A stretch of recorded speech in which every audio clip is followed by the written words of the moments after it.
মকর সংক্রান্তির পূর্ণ স্নানের আগেই বিপত্তি। গঙ্গাসাগর মেলার সূচনা লগ্নেই এক ভয়াবহ অগ্নিকাণ্ডের সাক্ষী থাকল কপিল মুনির আশ্রম চত্বর।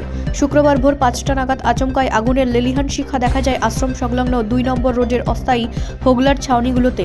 মুহূর্তের মধ্যেই সেই আগুন ছড়িয়ে পড়ে সংলগ্ন এলাকায়, যার ফলে ব্যাপক চাঞ্চল্য ছড়িয়ে পড়েছে পূর্ণার্থী ও স্থানীয় বাসিন্দাদের মধ্যে।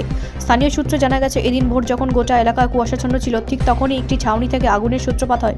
শুকনো হোগলা পাতা দিয়ে তৈরি হওয়ার মুহূর্তের মধ্যেই আগুন বিধ্বংসী রূপ ধারণ করে এবং একের পর এক ছাউনি গ্রাস করতে থাকে।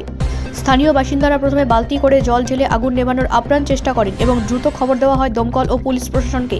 খবর পেয়ে দ্রুত ঘটনাস্থলে পৌঁছায় দমকলের একাধিক ইঞ্জিন। বর্তমানে যুদ্ধকালীন তৎপরতায় আগুন নেভানোর কাজ চালাচ্ছেন দমকল কর্মীরা।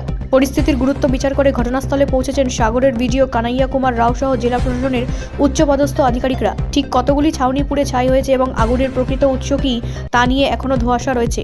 প্রাথমিক অনুমান করা হচ্ছে শর্ট সার্কিট অথবা রান্নার উনুন থেকে এই বিপত্তি ঘটতে পারে। তবে মেলা শুরুর মুখে এমন ঘটনা নিরাপত্তা ব্যবস্থা নিয়ে বড়সড় প্রশ্ন উঠে গেল। প্রশাসনের পক্ষ থেকে দ্রুত ক্ষয়ক্ষতি খতিয়ে দেখার ব্যবস্থা নেওয়ার আশ্বাস দেওয়া হয়েছে। ব্যুরো রিপোর্ট, রাষ্ট্রীয় প্রসার বাংলা।